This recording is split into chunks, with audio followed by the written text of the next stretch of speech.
Olá, alunos e alunas, em especial uma aluna que não está podendo estar conosco em sala de aula, mas certamente vai assistir este material. Eu estou preparando pensando em você, tá?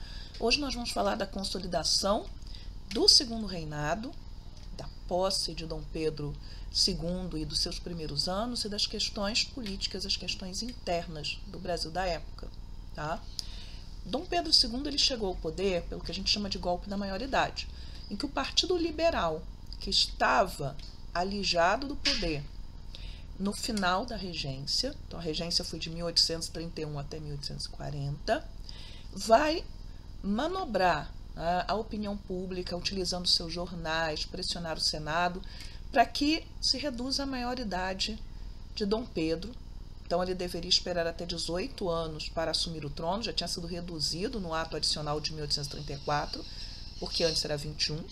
Então ele teria que esperar mais 4 anos para assumir o poder e vão coroá-lo e empossá-lo com 14 anos. O primeiro ministério do governo Pedro II vai ser o chamado Ministério dos Irmãos, em que nós temos 2 pares de irmãos. Os irmãos Andrada, não José Bonifácio, mas 2 irmãos dele, José Bonifácio está morto, e 2 irmãos da família Cavalcante. Além disso, vai ter grande influência sobre o imperador nos primeiros anos do seu reinado, aquilo que se chamava de Clube da Joana ou facção áulica, que eram pessoas próximas do imperador, lembrando que ele ficou órfão de mãe por volta de 1 ano de idade, ele perdeu o pai, primeiro porque o pai foi para a Europa e depois porque o pai morreu em 1834, então ele foi educado, criado, todos aqueles papéis foram exercidos por outras pessoas. Então, são essas pessoas, como a Mariana Verna, que era chamada de Dadana, que era ama e camareira-mor do imperador, que vão estar ali próximos dele e vão ter grande influência sobre ele. Então, ele governa, mas ele ainda não governa sozinho, por assim dizer. O Ministério Liberal, esse primeiro ministério, vai dissolver a Câmara, que é de maioria conservadora, e vai convocar eleições. Essas eleições ficaram conhecidas como eleições do cacete, porque elas foram marcadas pela violência e pela fraude. Então, por exemplo, os liberais mudaram os presidentes de província, os juízes de paz, que eram quem controlava as sessões eleitorais, vão mexer nos chefes da Guarda Nacional. Então, tudo vai ser feito para que os liberais ganhassem. Criança vai votar, morto vai votar, escravizado vai votar.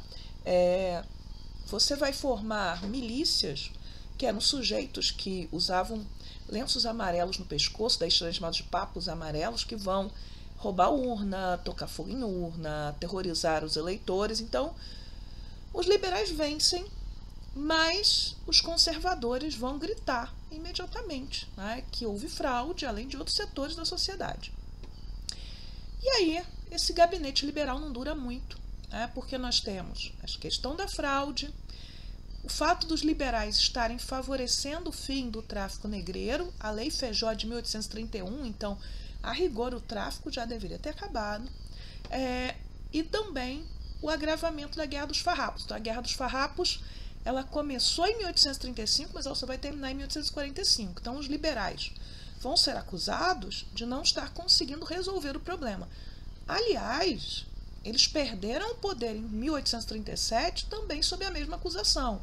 Você tem várias revoltas e os liberais não conseguem, na opinião do partido opositor e de parte da opinião pública, garantir a estabilidade. Muito bem. Como é que vai funcionar o governo do Dom Pedro II no início? Então, ele não governa sozinho, já falei, mas vai ser reativado o Conselho de Estado, que tinha sido abolido enquanto o imperador fosse menor de idade. Então, assim, o Conselho de Estado e o poder moderador não são exercidos pelo regente. O Conselho de Estado, ele aconselha o monarca e ele fiscaliza o poder moderador. Tem gente que acredita que na monarquia se pode tudo. Não se pode. Mesmo a monarquia absolutista tem limites. E a monarquia brasileira no século XIX não era uma monarquia absolutista, ainda que o imperador tivesse muitos poderes, principalmente se a gente compara com a Inglaterra, que o pessoal usa como padrão para o parlamentarismo. Então, para dissolver a Câmara, para demitir ministros, o imperador tinha que se aconselhar, tinha que reunir o Conselho de Estado. Um outro órgão que tinha muito poder era o Senado. O Senado era vitalício, lembrem disso. Né? Em toda a revolta liberal praticamente se levantava a bandeira do fim do Senado vitalício. Os liberais, no geral, eram contra isso. O Senado vitalício ele é muito controlado. É mais controlado pelo imperador do que a Câmara, porque faz-se a eleição, os 3 nomes mais votados vão parar na mão do imperador, o imperador decide quem ele quer no Senado. Mas ainda assim, o Senado tem uma força muito grande. Aqui eu coloquei, eu espero que a câmera, né, a webcam não esteja na frente, uma sucessão de imagens de Dom Pedro II jovem. Por quê? Você vai retratar o imperador, e retratar o imperador não é pintar ou qualquer pessoa, né? É uma propaganda de Estado, são quadros de Estado. Então aqui o primeiro quadro de Dom Pedro, na sequência, ele ainda 1 ano antes do golpe da maioridade, então ele tem 13 anos. Então ele é um menino, ele não tem barba, ele está com as vestes de coroação. Este quadro outro é muito interessante porque ele é de 1 ano depois da coroação. Dom Pedro com 15 anos e já com uma farta barba. A não ser que um rapaz tenha algum problema hormonal, dificilmente ele vai ter uma barba tão farta. E aí a gente vê um outro quadro, que é de 46. Dom Pedro com 20 anos, ele já não tem barba nenhuma. Como a barba no século XIX era sinônimo de, nesta parte do século XIX, de virilidade, de autoridade, de poder masculino, dificilmente um homem tiraria sua barba, ele manteria a barba. E aqui, a primeira fotografia que a gente tem de Dom Pedro II aos 22 anos, em 1848. Então, já é praticamente a imagem que nós temos dele. Eu normalmente falo na sala que enquanto Dom Pedro I é sempre representado jovem, e claro, ele morreu com 34 anos, ele morreu relativamente jovem, mas a ideia, né, de que ele era jovem, de que ele era ousado, destemido, aventureiro, Dom Pedro II, desde a mais tenra idade, desde que era bem novinho, ele é representado como alguém muito sério, sisudo. Por quê? Porque você tem uma necessidade de passar essa imagem do império como um lugar de estabilidade. Afinal, adiantaram a maioridade para isso, né? Para passar essa ideia de estabilidade do imperador pairando acima dos poderes. Então, a imagem, a construção da imagem de Dom Pedro II, ela está muito marcada por essa ideia, né, de um homem sério, um homem que já nasceu velho praticamente, o velho sábio, enquanto Dom Pedro I é o aventureiro. Todo imperador precisa se casar, todo monarca precisa se casar, seu primeiro dever é gerar descendência. Então, Dom Pedro II tinha que se casar com uma princesa europeia, tinha que se casar com uma princesa católica. E aí nós temos várias questões, né? Qual casa europeia vai querer mandar uma filha para a América?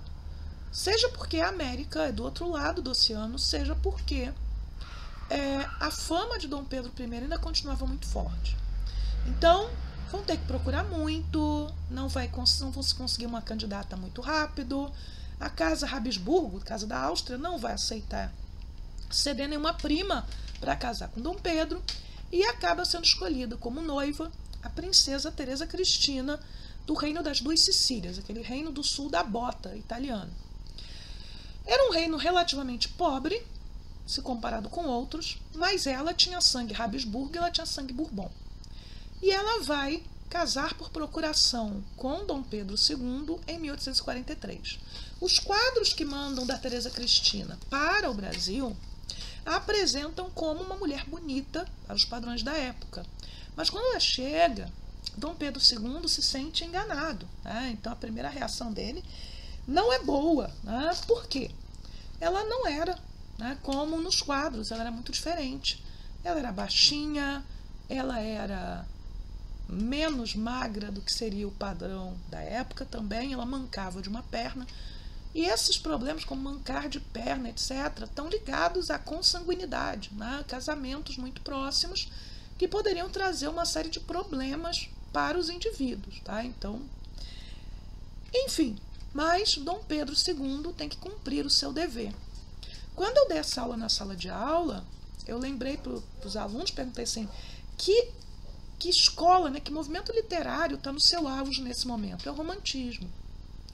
O romantismo é todo baseado na idealização do amor entre dois indivíduos que são almas gêmeas, e as descrições da mocinha, do mocinho. As pessoas estão cheias, nesse momento, de imagens românticas na sua cabeça. Só que casamento ainda era uma questão de Estado ou de família. Não era uma questão ditada pelo coração, era ditada pelo dever. É no século XIX que os casamentos começam, pelo menos entre a burguesia, entre alguns setores da sociedade, a serem ditados por outra coisa que não seja os interesses de família. Então, Dom Pedro II cumpre o seu dever. Ele e a imperatriz vão ter 4 crianças, mas os 2 meninos vão morrer muito jovens, muito novinhos, com menos de 2 anos por aí. Daí, desde muito cedo, se sabia que a princesa Isabel, em situação normal, seria a imperatriz do Brasil, o terceiro governante do Brasil. Então sobram a Isabel e a Leopoldina. Tá? Esta situação, né, por que eles não continuaram tentando, tiveram outros filhos, a gente não sabe. Tá? Não era comum desistir, até porque o ideal sempre é que você tenha um herdeiro masculino, mas talvez fosse uma condição de saúde da imperatriz, provavelmente, ou talvez o trauma, né? O que é muito incomum, mas Dom Pedro II ele era muito efusivo nas suas cartas, falava com muito amor dos seus filhos e certamente foi um trauma perdê-los. Tá? Muito bem, voltemos lá às eleições. Os liberais ganharam as eleições foram fraudadas, eles terminaram perdendo o poder e eles vão promover uma série de revoltas no ano de 1842. No Rio de Janeiro, em São Paulo, em Minas Gerais. No Rio de Janeiro e em São Paulo, você tem nomes do Partido Conservador muito sérios envolvidos. Em São Paulo, você vai ter o Feijó. Feijó tinha sido regente do Brasil. Né? Ele vai ser, inclusive, repreendido pelo futuro Duque de Caxias, né, nessa época barão, porque como é que ele, uma pessoa tão importante na história do Brasil, vai se dar a um papel como esse? No Rio de Janeiro, no entanto, quem comanda a revolta é um cara muito rico chamado Joaquim José de Souza Breves, que era um sonegador de impostos. Então ele está se sentindo ameaçado pelos conservadores e ele não quer pagar aquilo que ele deve. Bem, os liberais serão derrotados, muitos serão presos, mas as penas não serão levadas a ferro e fogo, todo mundo acaba sendo anistiado tempos depois. Tá? Mas, por conta desta revolta, tá, os liberais eles vão ficar conhecidos ao longo de todo o Império como os Luzias, porque eles sofreram uma grande derrota militar na vila de Santa Luzia, em Minas Gerais. Por outro lado, os conservadores eram chamados de Saquarema, porque boa parte do Partido Conservador tinha casas, os líderes do Partido Conservador tinham casas ou propriedades na região da cidade de Saquarema, no Rio de Janeiro hoje, e faziam suas reuniões de partido lá. E aí temos essa frase: nada mais igual a um Saquarema do que um Luzia no poder. Esta frase é um exagero. Procede por quê? Os 2 partidos eram formados por membros de uma aristocracia, dona de terras normalmente, que concordava com a escravidão e com a monarquia. Tá? Os liberais que eram republicanos eram minoria, os liberais que eram abolicionistas eram minoria. Tá? Agora, há algumas diferenças entre eles. Tá? O Partido Conservador é aquele que tem a maior representatividade de grandes senhores de terra, principalmente do café, e do café do Rio de Janeiro, do Vale do Paraíba. Quando a gente for falar de economia, eu vou voltar a isso, mas já foi falado em outras aulas antes. Tá? Então, café, Vale do Paraíba, Rio de Janeiro são os indivíduos mais apegados, tá, a estruturas arcaicas da economia. Dentro do Partido Conservador, você também tinha a representação de funcionários públicos, juízes, religiosos, funcionários públicos civis e militares. comerciantes. Já o Partido Liberal tinha todo esse tipo de gente também, mas vai ter muito mais, por exemplo, profissionais liberais, advogados, jornalistas, médicos, engenheiros, que muitas vezes eram sujeitos que eram os filhos caçulas de grandes senhores de terra, que acabavam tendo que seguir uma profissão, e a profissão não era aqueles que eles se formavam na universidade, mas era a política, tá? Mas, de qualquer maneira, é um partido que tem essa representação desses profissionais liberais, e tem gente também das camadas médias. Os conservadores, eles eram muito mais coesos nos seus objetivos, tá? Porque os liberais estavam ligados aos interesses regionais, enquanto os conservadores pensavam muito mais a política macro. Os conservadores também, eles têm um olhar muito específico para a política externa. Eles veem a importância do Brasil na região do Plata, a importância dos rios, né, da Bacia do Plata para o Brasil, e identificam a Argentina como um adversário. Os liberais já não têm essa visão, eles têm uma visão, na verdade, o olhar muito mais voltado para dentro do país e para a Inglaterra, quando olham para fora, tá? O domínio dos liberais na política foi muito pequeno. Eles mantiveram o poder de forma estável entre 1844 e 1848, chamado de quinquênio liberal, e eles vão voltar ao poder, eventualmente por períodos curtos depois, como na época do início da Guerra do Paraguai, tá?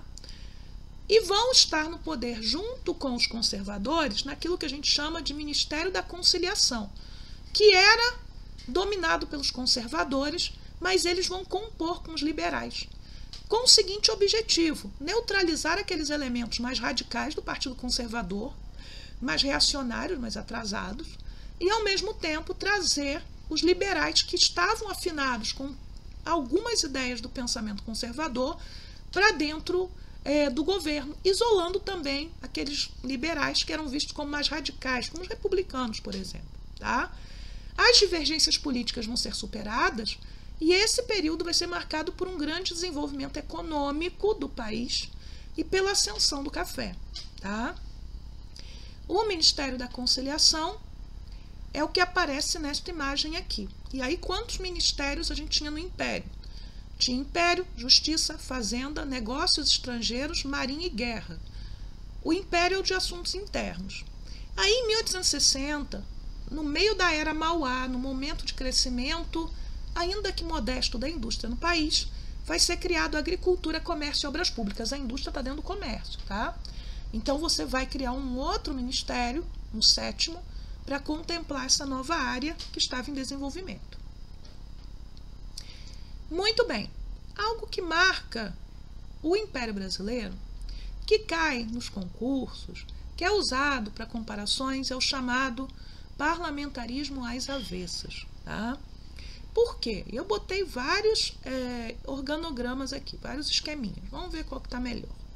Tenho aqui melhor. Vamos começar por esse aqui, tá? O que está ali no Q1 é o modelo em inglês. Então, estou assim, partido A, partido B, porque os dois partidos que efetivamente tinham força eram o partido Tory e o partido Whig. E o partido Whig vai desaparecer no século XIX. Eles disputavam as eleições. Essas eleições na Inglaterra, elas eram censitárias, porque o voto era pela renda, a gente viu isso quando falou de Europa, quando falou de movimento cartista, mas eram eleições diretas, tá? Cada eleitor um voto. Eles elegiam o parlamento.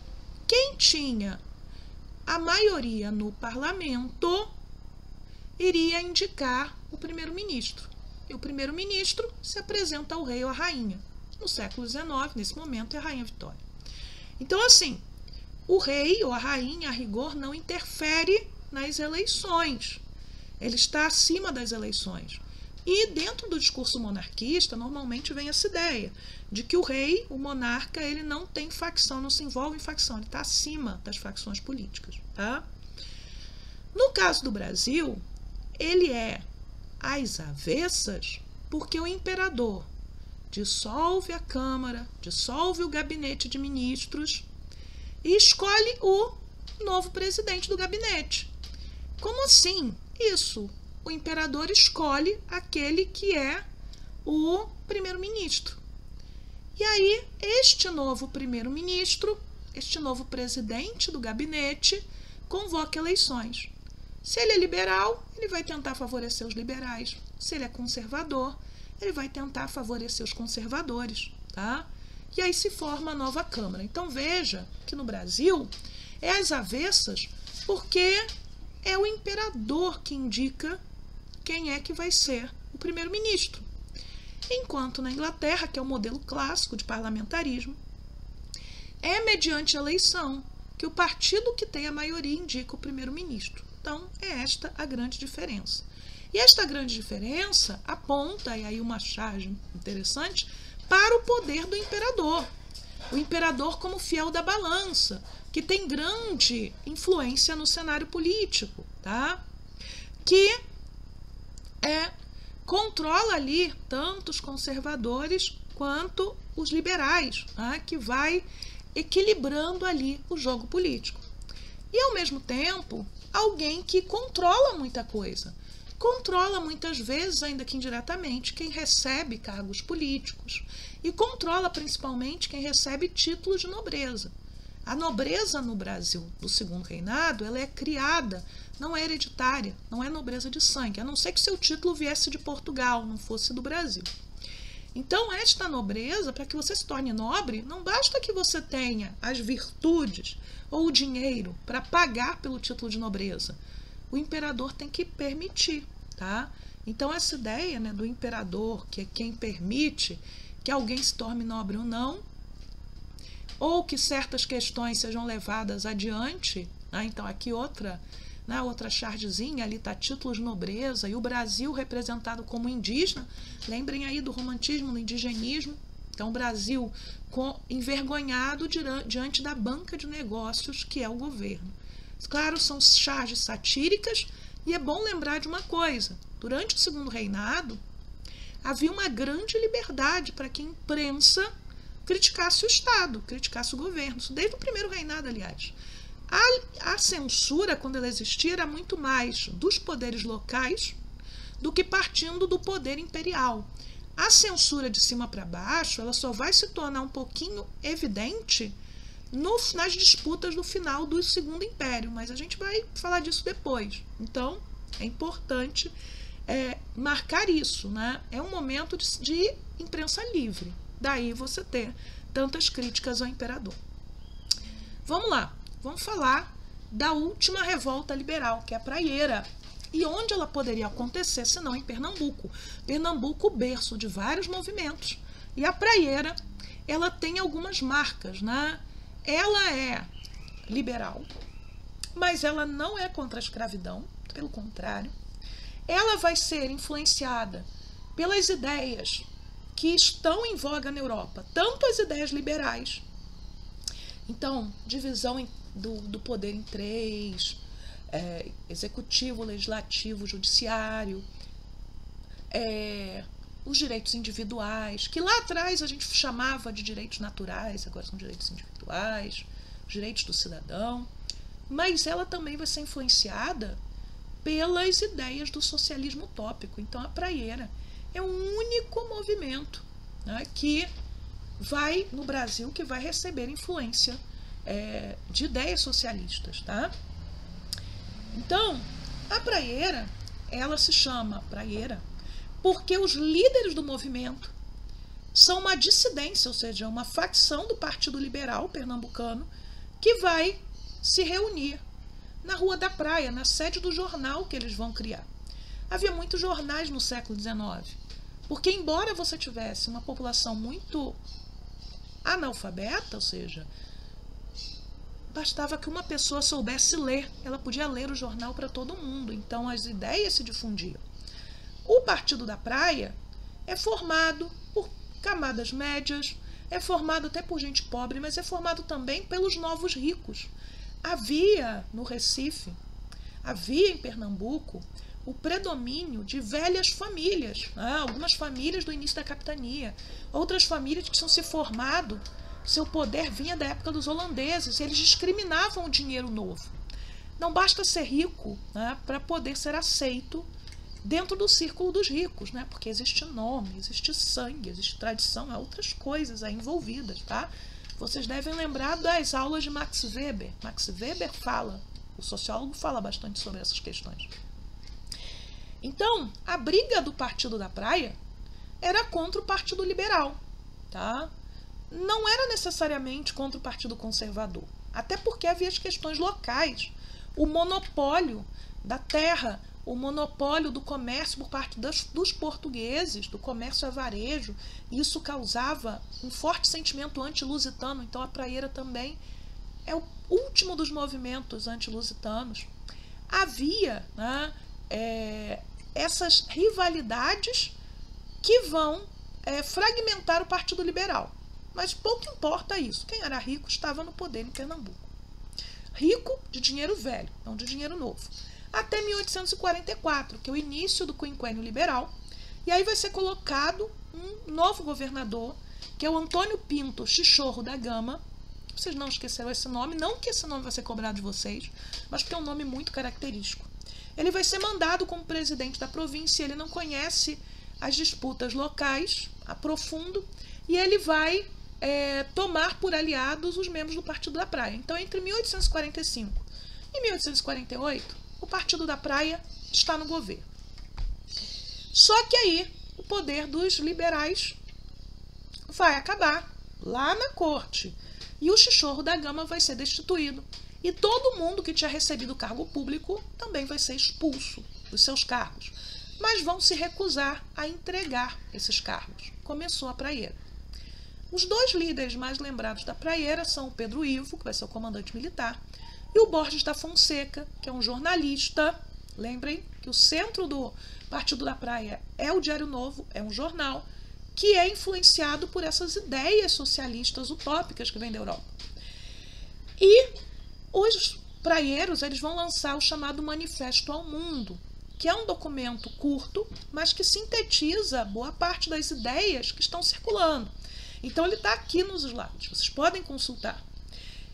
Ele vai falar de todas aquelas questões que os liberais defendem e que os trabalhadores, em certo sentido, alguns defendem. Então, por exemplo, voto livre universal. O sufrágio universal é uma bandeira que vai ser compartilhada pelos liberais e pelos trabalhadores, porque é a ideia que vai ficar muito firme, que vai ser construída desde o século XVIII, de que através do voto você exerce a cidadania. Tá?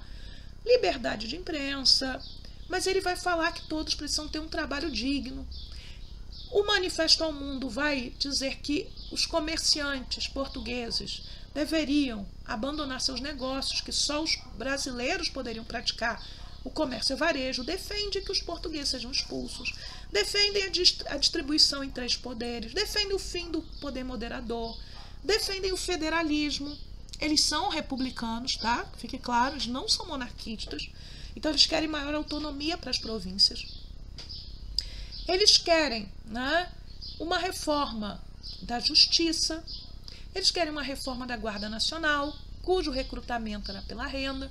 Então, é um documento que traz ideias liberais, que traz algumas ideias do socialismo utópico, mas que não fala em abolição. Tá? Porque uma das reclamações dos praieiros é que com a repressão ao tráfico negreiro, a Inglaterra está mexendo seus pauzinhos, a gente está em 1849, o que acontece é que só os velhos ricos conseguiam ter acesso a escravos e os praieiros, os novos ricos, não necessariamente. Tá? Então a escravidão não é uma questão. Teremos repressão mandada pelo governo central, tem que ter, não tem como. Tá? Recife resiste aos primeiros embates, mas Recife vai ser perdida e a guerra vai para o interior. E a guerra vira uma guerra de guerrilha.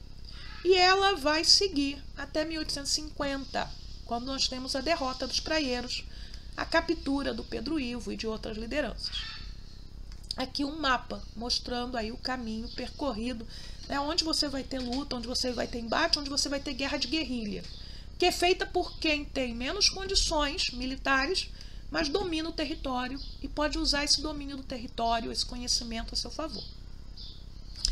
E todos os líderes da praieira foram condenados à prisão perpétua em Fernando de Noronha. Se você está na cabeça que Fernando de Noronha é um paraíso, tire isso da cabeça, porque nesse momento é um lugar ermo, isolado, que depende de para que tenha água potável, para que tenha alimentação, que isso venha do continente.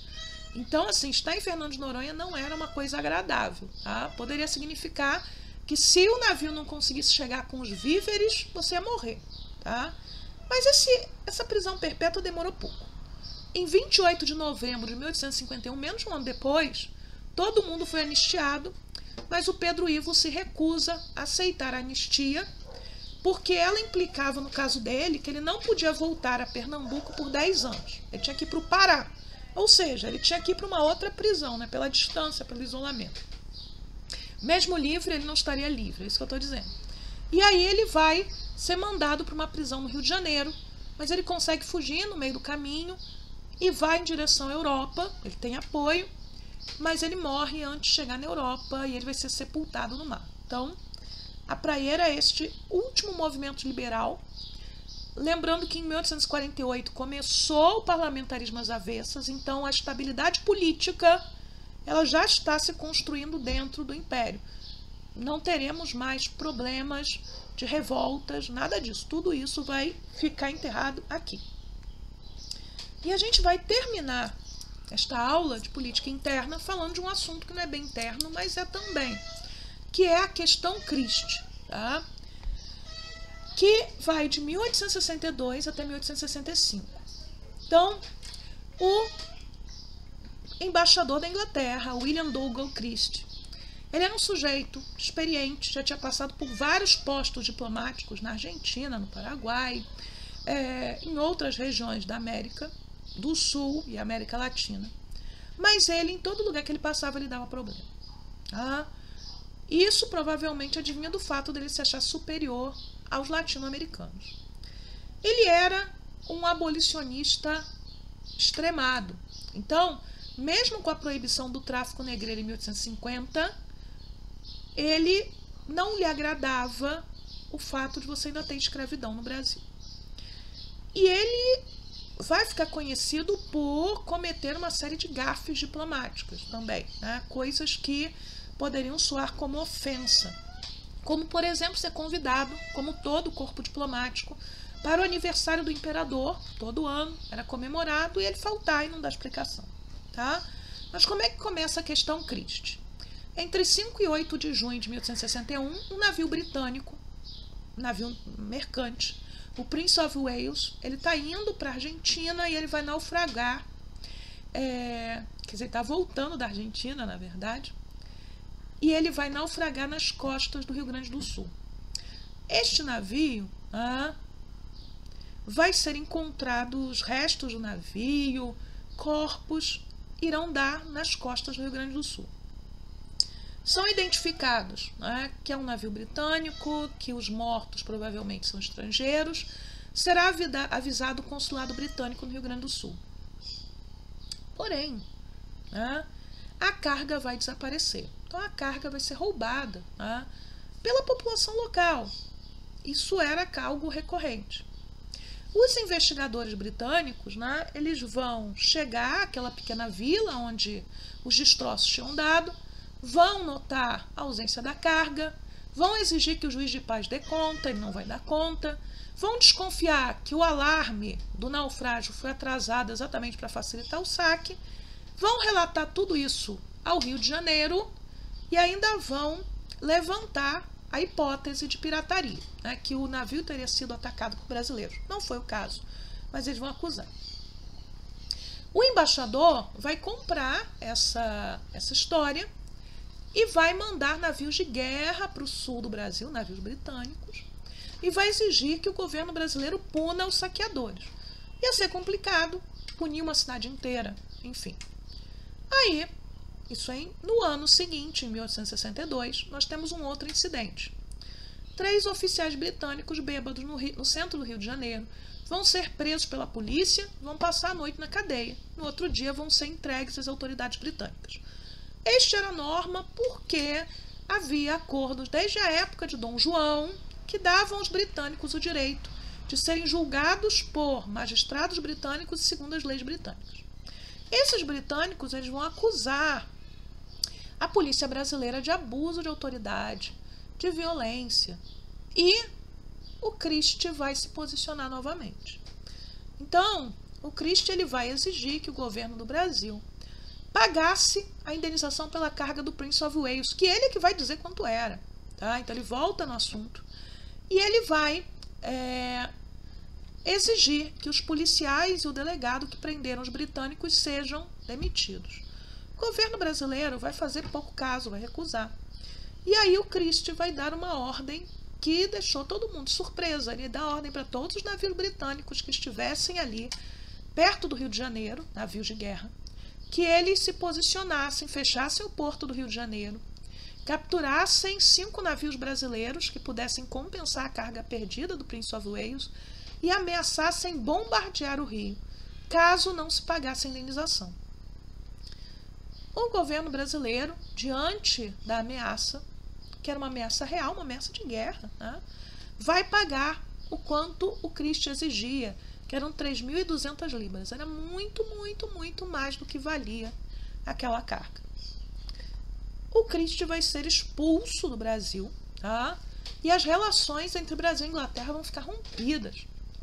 E aí, o Brasil vai se utilizar de um expediente que havia na época, que é o arbitramento internacional. Não tinha ONU, não tinha Liga das Nações, não tinha nada. Mas você podia, quando 2 nações estavam em conflito e não queriam ir à guerra, pedir que um governante de uma outra nação pudesse decidir a questão. E quem vai ser convidado a decidir a questão vai ser o rei da Bélgica, o Leopoldo I, que é tio da rainha Vitória, né? É tio da rainha da Inglaterra.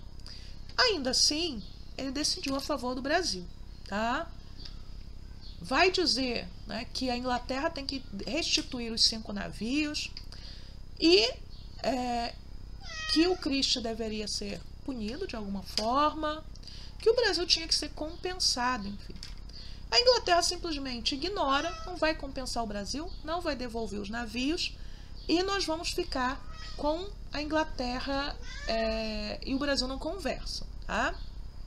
O Christie ele vai ser aposentado do serviço diplomático, não vai mais para nenhum posto, mas vai receber uma pensão, né, vitalícia pelos seus serviços.